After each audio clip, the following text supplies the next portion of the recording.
Pim van Lommel. Vielen Dank.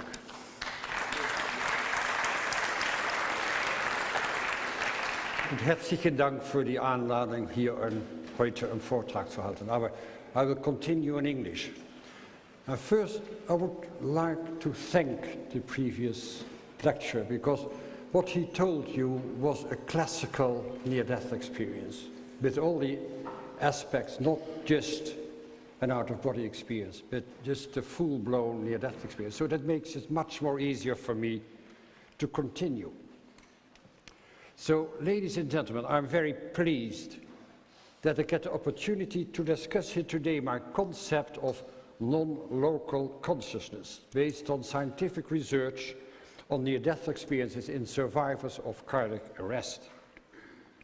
A near-death experience, or an NDE, or an experience of enhanced consciousness during a period of apparent coma, still give rise to many unbelieving and critical questions, especially by physicians and neuroscientists.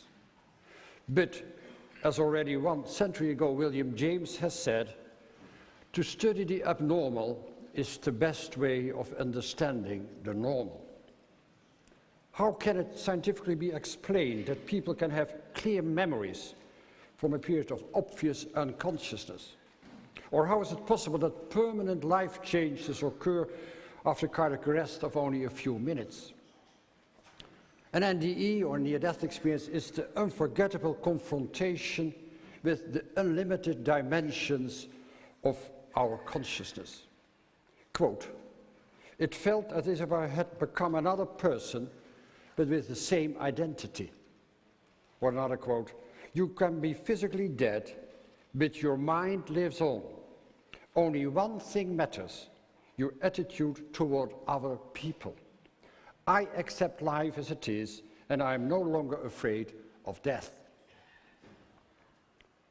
I will not only talk about changes in consciousness during and after an NDE, but above all I want to discuss my ideas about the relationship between consciousness and the brain.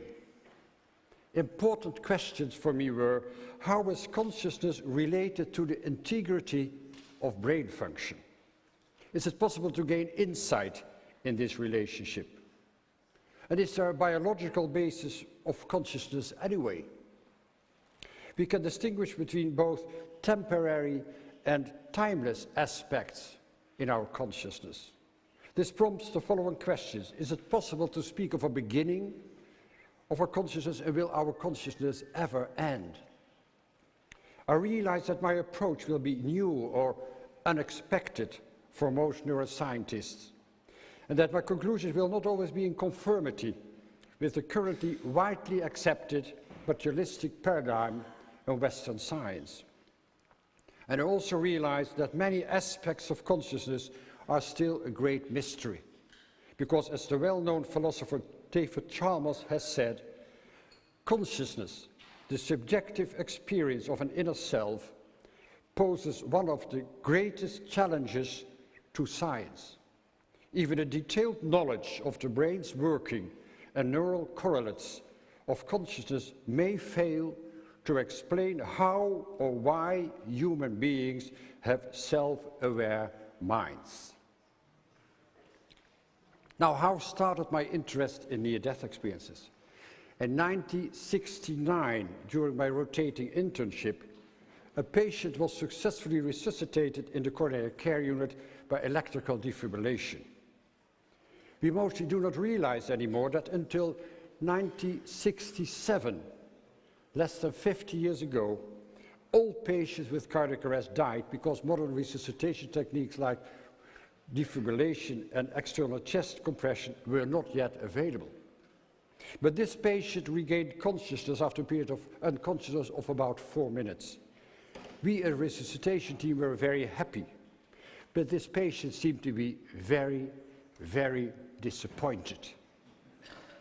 He told me about going through a tunnel, seeing a light, and also beautiful colors and hearing music. I have never forgotten this event, but I did not do anything with it.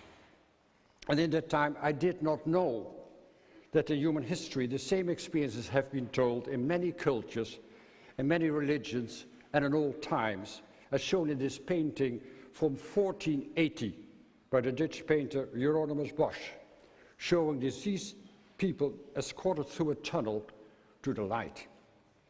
And only years later, in 1975, Raymond Moody first described his so-called near-death experiences. And only in 1986, I read about his experiences. And from this moment, I started to interview my patients who had survived a cardiac arrest. And to my great surprise, within 2 years, 12 patients out of 50 survivors of cardiac arrest in the past told me about their NDE. So for me, it all started with scientific curiosity, because according to our current medical concept, it is not possible to experience consciousness during a cardiac arrest when circulation and breathing have ceased. I grew up in an academic environment in which I had been taught that it was obvious that consciousness was the product of a functioning brain. And up until that point, I had always accepted it as indisputably true. But now, the phenomenon of near-death experience raised a number of fundamental questions. How and why does an NDE occur? How does the content of an NDE come about? And why does a person's life change so radically after an NDE? I was unable to accept most of these answers to these questions because they seemed incomplete, incorrect, or unfounded. But first, what is a near-death experience? Some people who have survived a life-threatening crisis, as we heard now by an arterial blood loss during operation, they report an extraordinary experience. An NDE can be defined as the reported memory of a range of impressions during this special state of consciousness, including a number of universal elements, such as an out-of-body experience, pleasant feeling, seeing a tunnel, a light, deceased relatives, a life review, or the conscious return back into the body.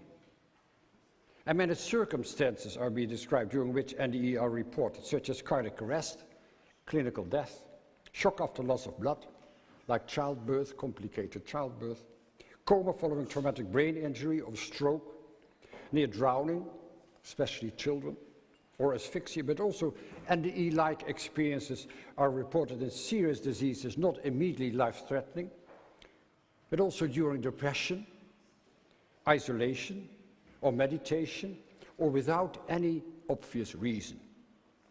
An NDE-like experience can also occur during the terminal phase of illness and are called deathbed visions or end-of-life experiences. So apparently you don't always need a non-functioning brain to report an NDE. The NDE is transformational, always causing enhanced intuitive sensitivity, profound changes in life inside, and the loss of the fear of death. This is why these kind of experiences are also called spiritual transformational experiences, or STE.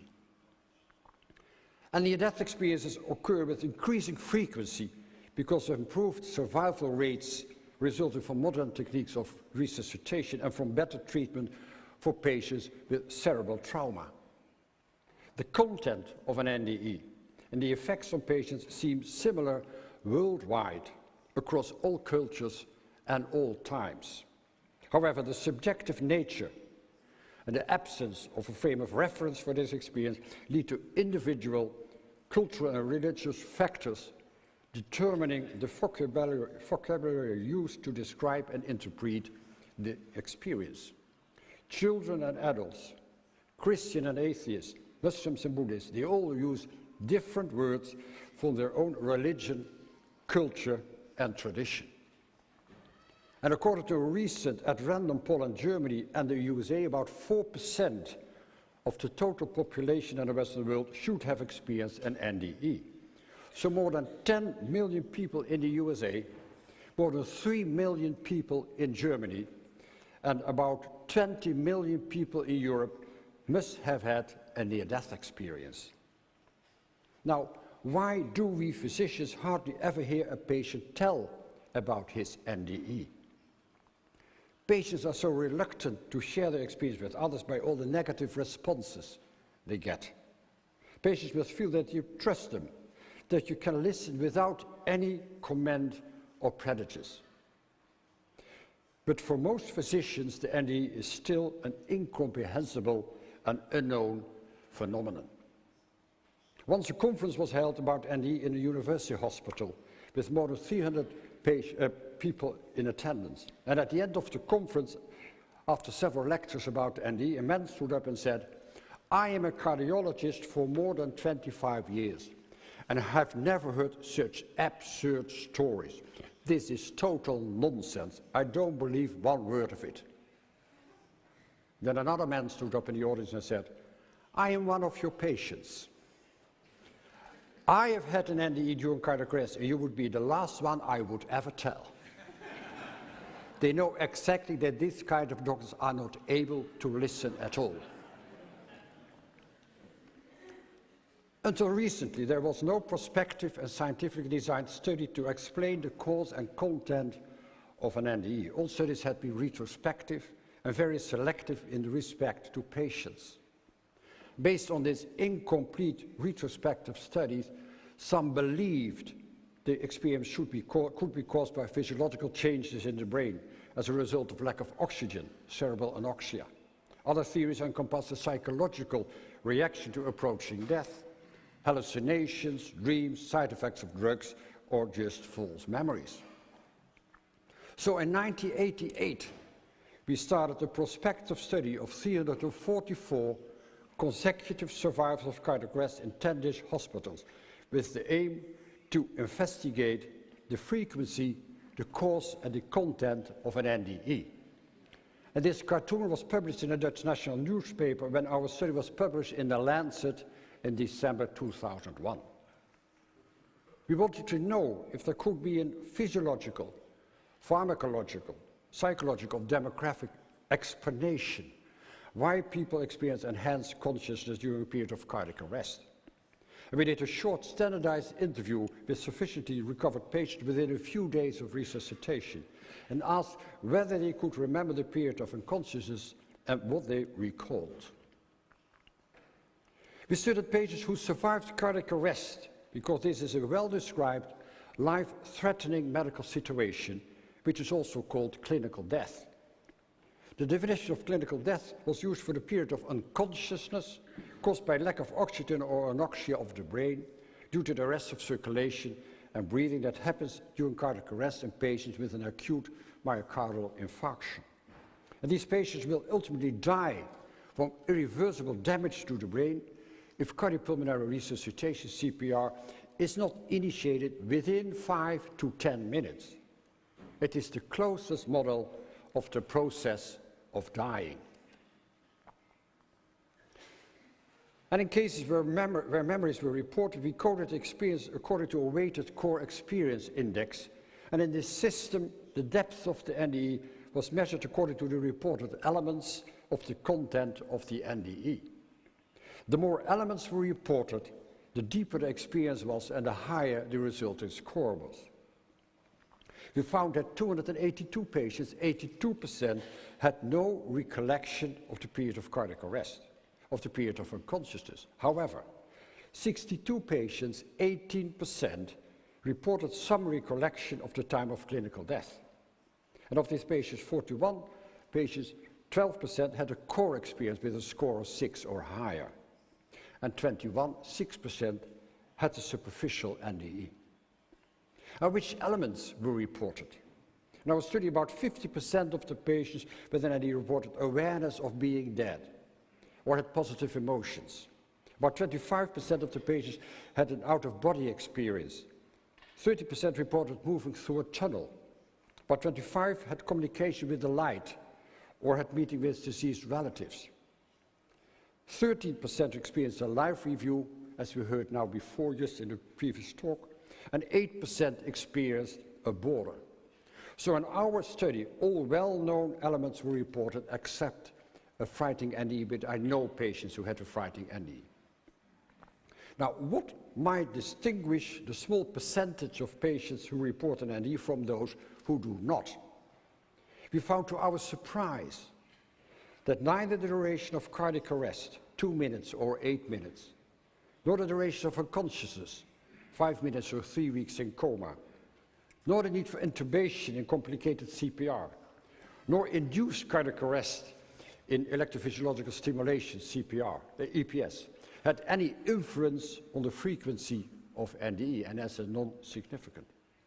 The degree or gravity or the lack of oxygen in the brain, anoxia, appeared to be irrelevant. So a physiological explanation for NDE, like anoxia, could be excluded. Neither could we find any relationship between the frequency of NDE and administers drugs, fear of death before the arrest, nor foreknowledge of NDE, gender, religion, Christian or atheist didn't matter at all, or education. And we additionally performed a longitudinal study with taped interviews 2 and 8 years following the cardiac arrest of all late survivors with NDE, along with a matched control group of survivors of cardiac arrest who did not report an NDE.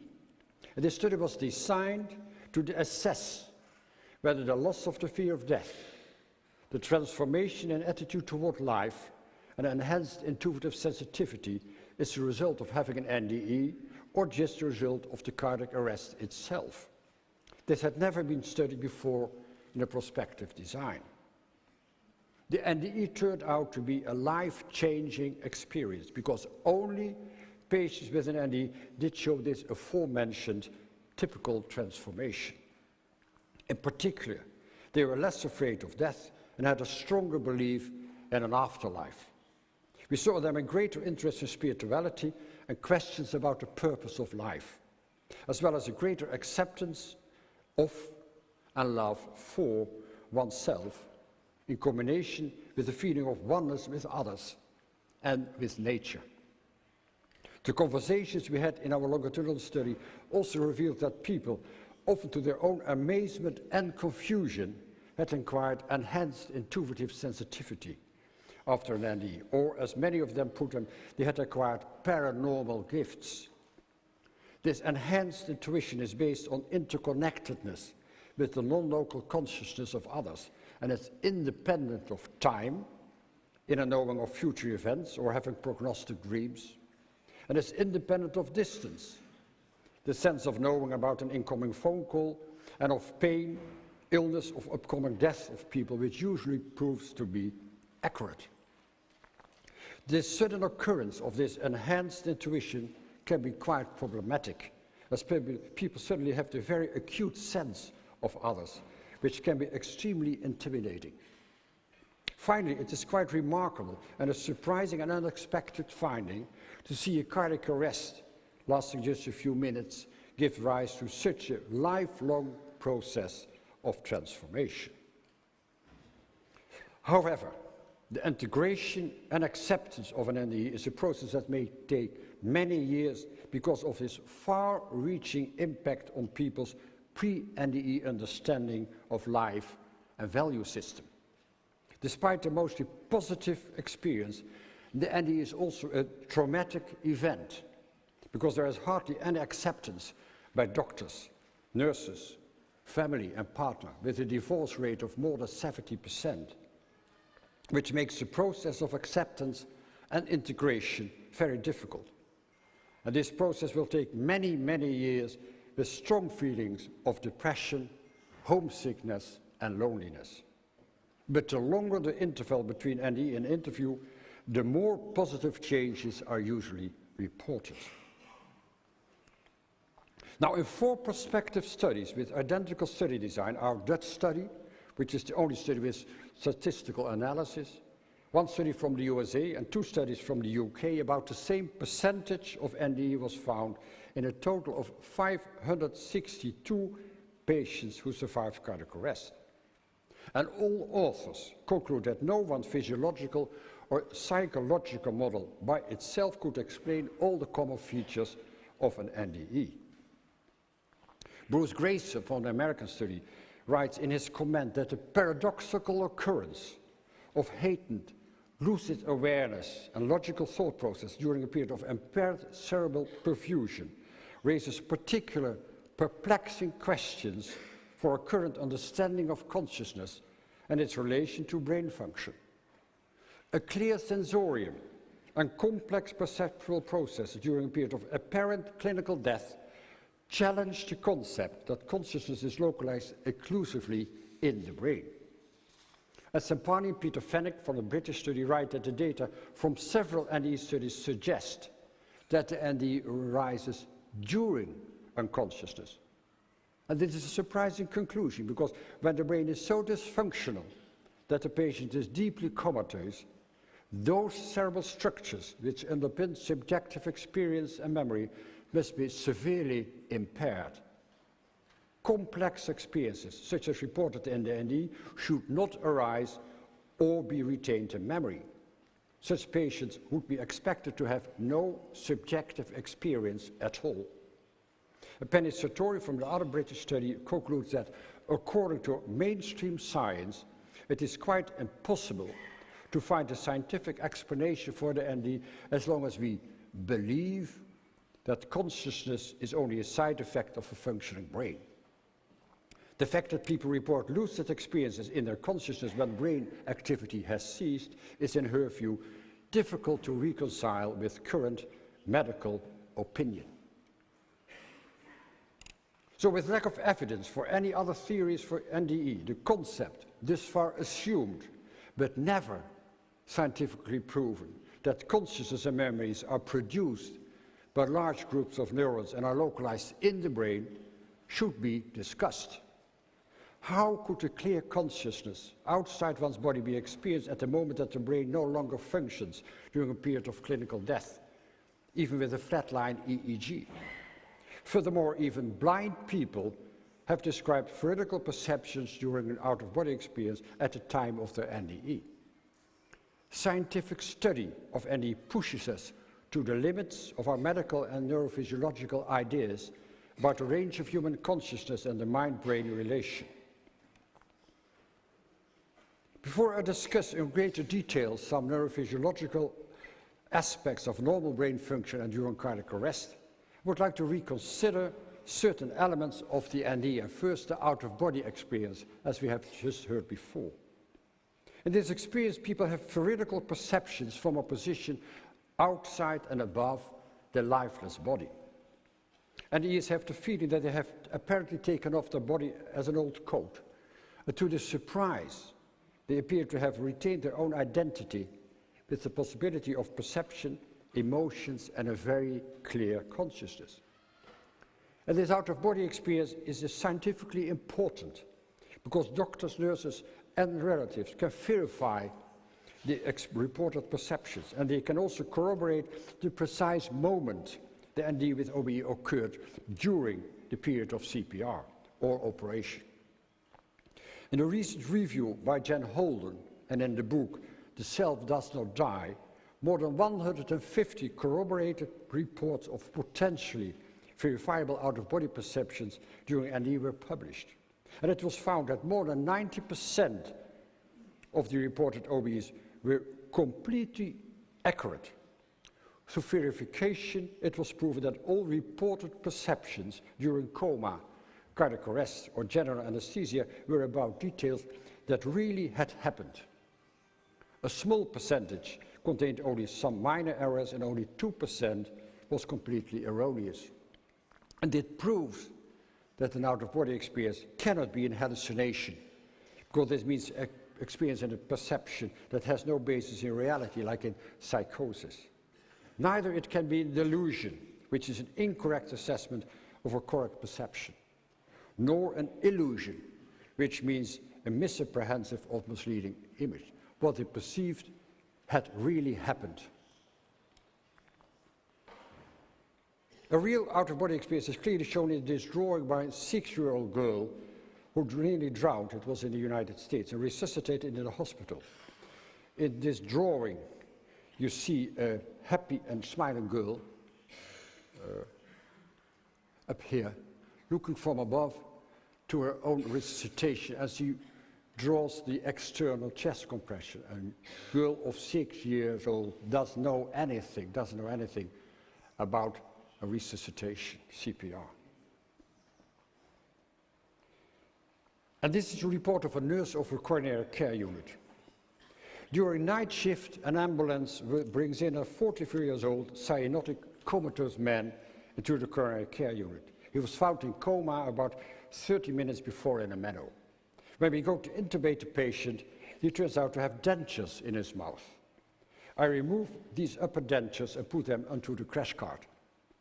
Only after about an hour and a half, the patient has sufficient heart rhythm and blood pressure. But he is still ventilated and intubated, and he is still comatose.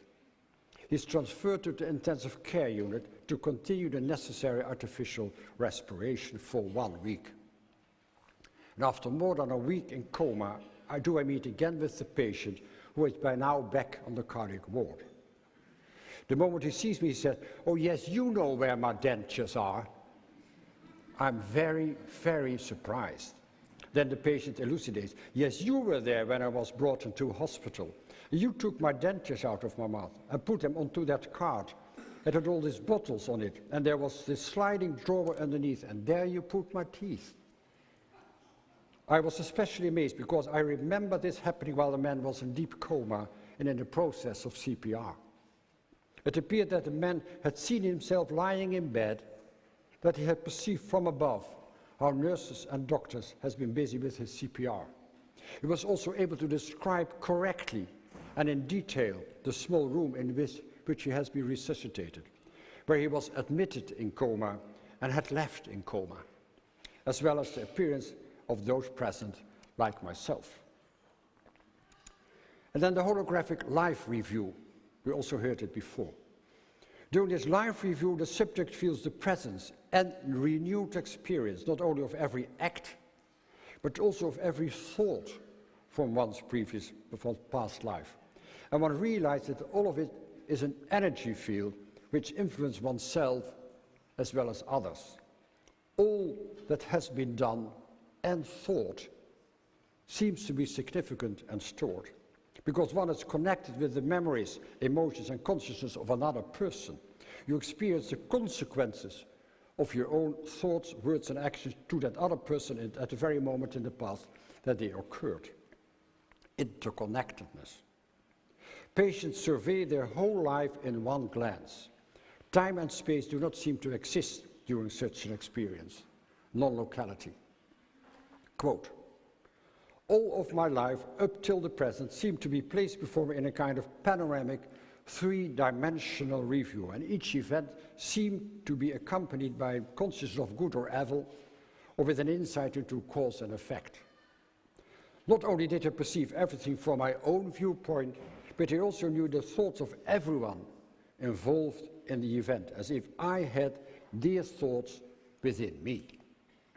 This meant that I had perceived not only what I had done or thought, but even in what way it had influenced others, as if I saw things with all-seeing eyes. As if your thoughts are apparently not wiped out." Think about it in a moment. Your thoughts are never wiped out. And all the time during the review, the importance of love was emphasized. Looking back, I cannot say how long this life review and life insight lasted. It may have been long, for every subject came up, but at the same time it seemed just a fraction of a second, because I perceived it all at the same moment. Time and distance seems not to exist. I was in all places at the same time, and sometimes my attention was drawn to something, and then I would be present there. And also a preview or flash forward can be experienced. People feel that they can see a part of their life that is yet to come. And again, it seems that if time and space do not exist during this preview, non-locality. And in a flash, I saw the rest of my life. I could see a large part of my future life, taking care of my children, my wife's illness, everything that would happen to me. I could see it all. One day I wrote down all the things I saw back then, and over the years I've been able to tick them all off. For instance, I saw my wife on her deathbed, wrapped in a white shawl, just like the one she was given by a friend of hers some days before she died. And it is also possible to come in contact with the consciousness of deceased persons, interconnectedness. Quote, during my cardiac arrest, I had an extensive experience, and later I saw, apart from my deceased grandmother, a man who had looked at me lovingly, but whom I did not know. More than 10 years later, at my mother's deathbed, she confessed to me that I had been born out of an extramarital relationship. My father being a Jewish man who had been deported and killed during the Second World War, and my mother showed me his picture. The unknown man that I had seen more than 10 years before during my NDE turned out to be my biological father.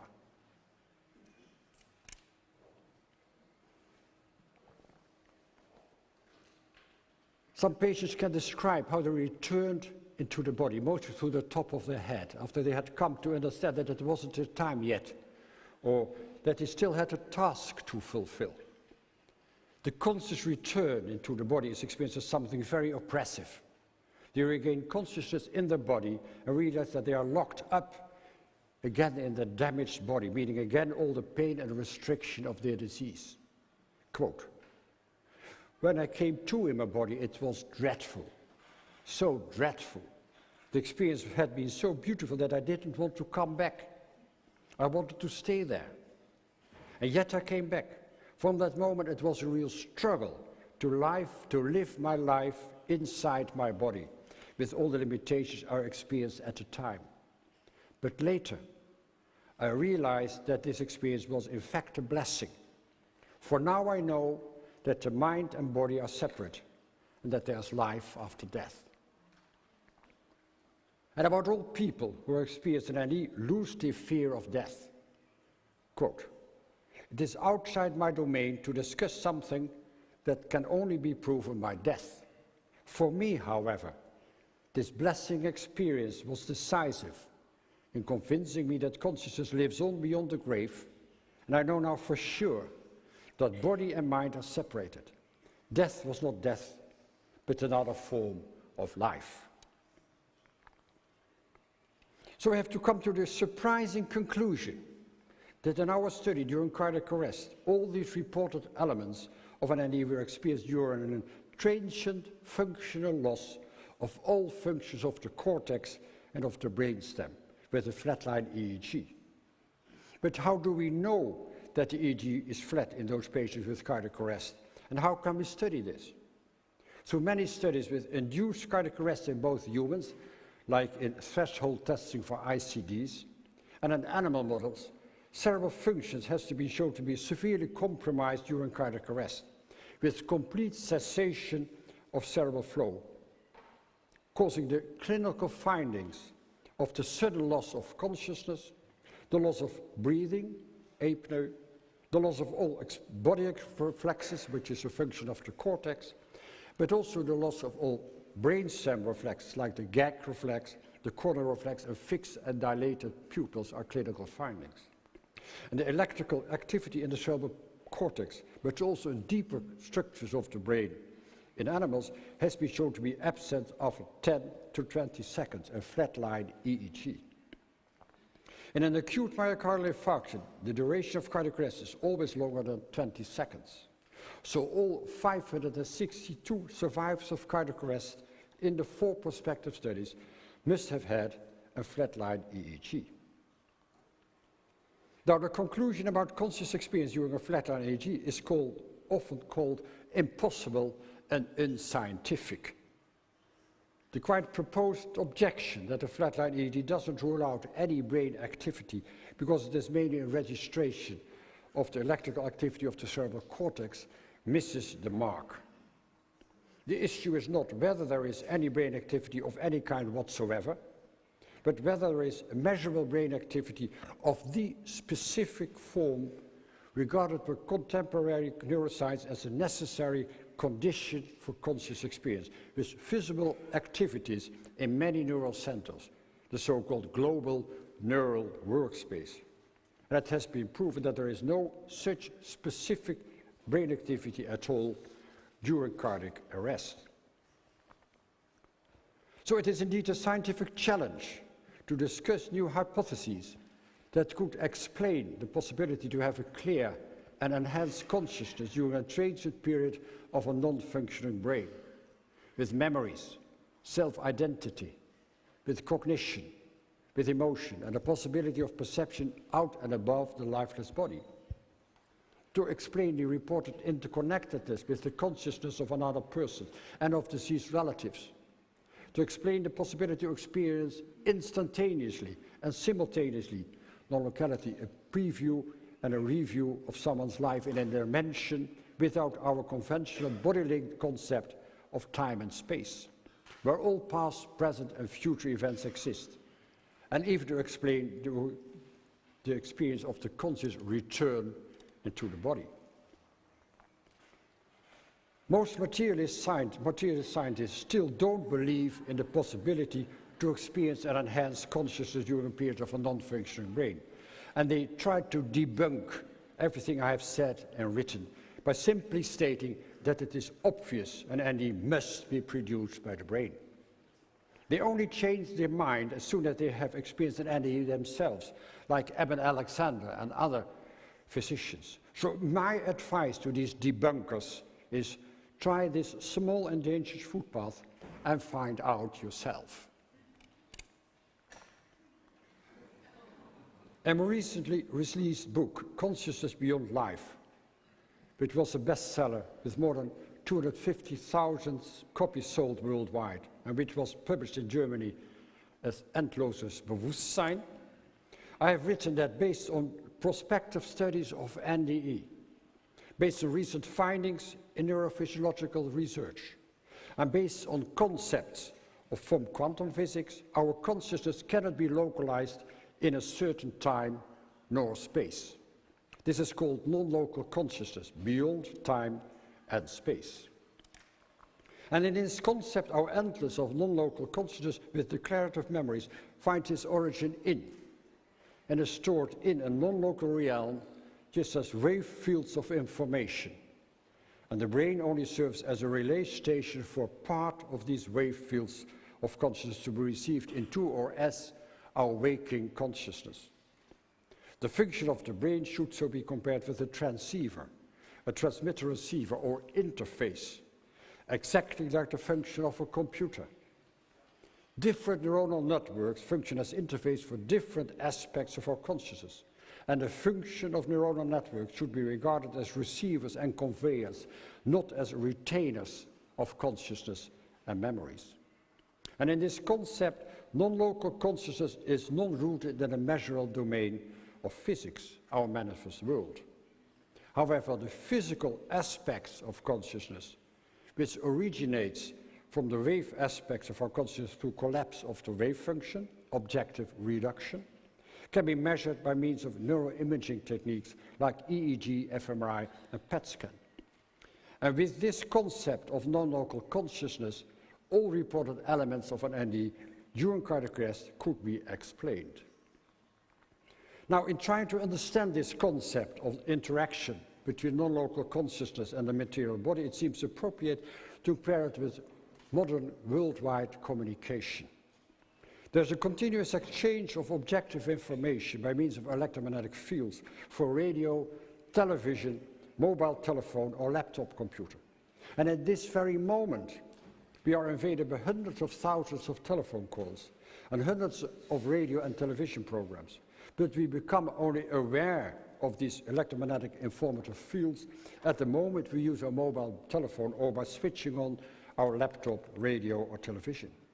And what we receive is neither inside the instrument nor in the components, but thanks to the receiver, the information from the electromagnetic fields, the cloud, becomes observable to our senses, and hence perception occurs in our consciousness.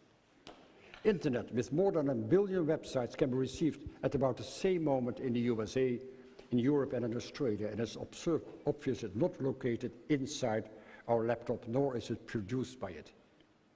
Information from internet is always and everywhere available because it is stored in the cloud. This concept can be compared with non-local consciousness. Since the publication of several prospective studies on NDE in survivors of cardiac arrest, with strikingly similar results and conclusions, the phenomenon of NDE can no longer be scientifically ignored. It is an authentic experience which cannot be simply reduced to imagination, fear of death, hallucination, psychosis, the use of drugs, or oxygen deficiency. And people appear to be permanently changed by an NDE during cardiac arrest of only some minutes duration. According to these studies, the current materialistic view on the relationship between brain and consciousness held by most physicians, philosophers, and psychologists is too restricted for a proper understanding of this phenomenon. Materialistic science starts principally from a reality that is only based on physical observable data. But we should be aware that besides external and so-called objective perception and observation, there are also subjective, not observable and not demonstrable aspects like thoughts, feelings, inspiration, and intuition.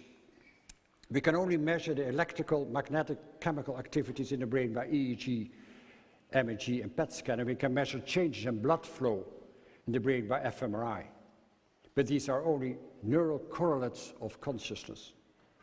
These measurements do not explain anything about the production nor about the content of consciousness. With our currently available scientific and objective techniques, one is not able to even prove, measure, objectify, nor falsify the content of the subjective experiences in our consciousness.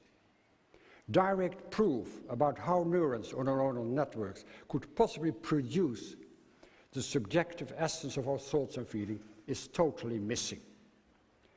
By making a scientific case for consciousness as a non-local and this ubiquitous phenomenon, this view can contribute to new ideas about the relationship between consciousness and the brain.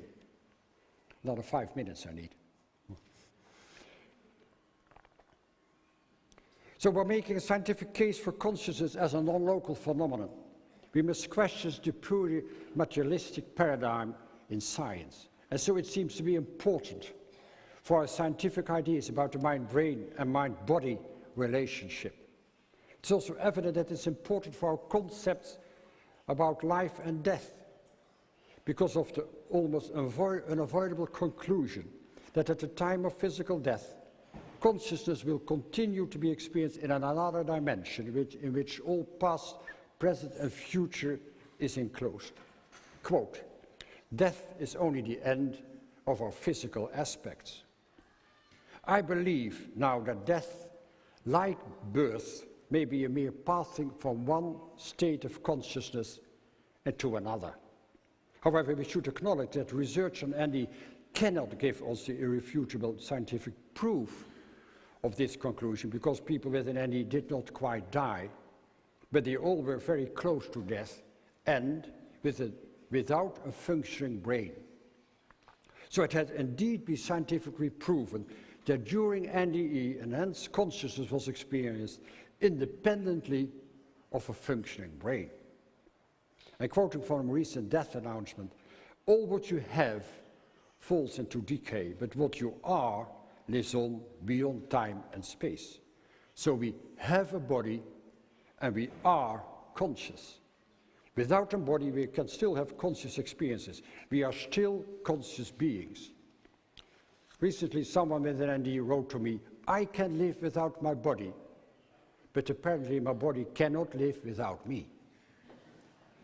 The NDE seems to be a personal rediscovery of wisdom and insight that is ages and ages old and has been well known in many cultures and in old times. But nowadays it seems forgotten.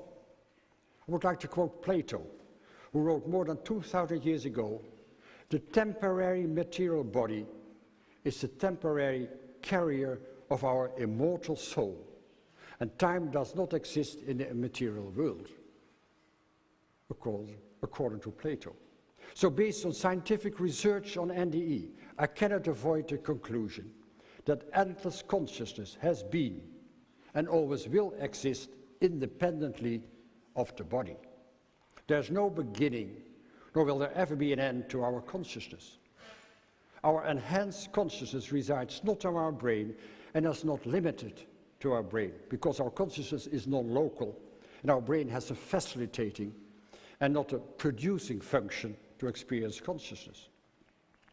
We desperately need a new post-materialist approach in science to accept these new concepts. But nowadays, new ideas are usually ridiculed and neglected. As the physician Ian Stevenson, who published a lot about reincarnation, once stated, "It has been said that there is nothing so troublesome as a new idea." And I think that is particularly true in science. Science, for me, is asking questions with an open mind. Science should be the search for explaining new mysteries, rather than stick with old concepts. I believe and hope that in the near future, modern science will include empirical research and unusual subjective experiences that may occur in our consciousness, and that we accept non-local concepts to understand how we are interconnected with each other and with our endangered planet. I realize now that everything originates from consciousness. As Max Planck, the founder of quantum physics, has said, "I regard consciousness as fundamental. I regard matter as derived from consciousness. We cannot get behind consciousness. Everything that we talk about, everything that we regard as existing, postulates consciousness." And as quantum physicist Jude Curran has stated, "We, our consciousness, and all things in the universe are non-locally connected with each other and with all other things in ways that are unfettered by the hitherto known limitations of space and time." I now understand that people create their own subjective reality based on their consciousness and create their intention one lives his life. We should recognize that our view of the world is wrong, because we do not realize that the world as we see it only derives its subjective reality from our consciousness. Because it is only our consciousness that is determining how we perceive this world. When we are in love, the world around us is beautiful. When we are depressed, our world is like hell. When we are frightened, made terrified by the press and by politicians, our world will be full of terror. The mind in its own place and in itself can make a heaven or hell, wrote John Milton even in 1667 in his poem, Paradise Lost. So regarding what we can learn from people who are willing to share their NDE with others, I would like to quote Dag Hammarskjöld. "Our ideas about death define how we live our life. Because as long as we believe that death is the end of everything we are, we will give our energy toward the temporary and material aspects in our life. In our short-sightedness and sometimes willful ignorance, we forget to reflect on the future of our planet, where our children and grandchildren will have to live and survive. We forget about sustainability, as we are now destroying and exhausting systematically our planet just because we are living in a competitive and materialistic society. We should stop thinking and acting as if we are better than others, because this will always be at the expense of children and other weak and delicate creatures around the world.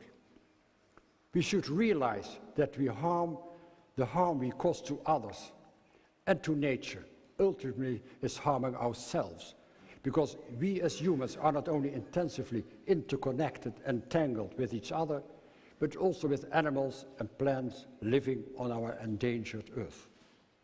I hope that in the near future we will accept non-local concepts to understand how we are and always will be interconnected with each other also after physical death.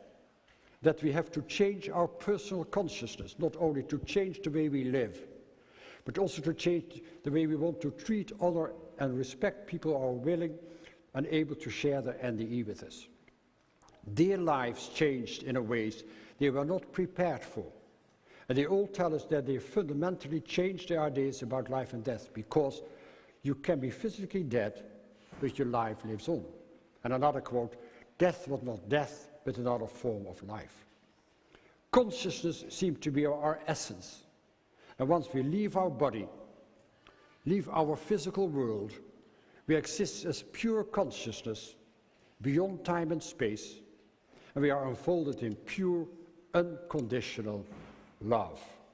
As a woman with an Annie wrote to me, when the power of love becomes stronger than our love of power, our world will change. And it will require a huge change in consciousness indeed. And we should feel all the responsibility for this change. Thank you for your attention.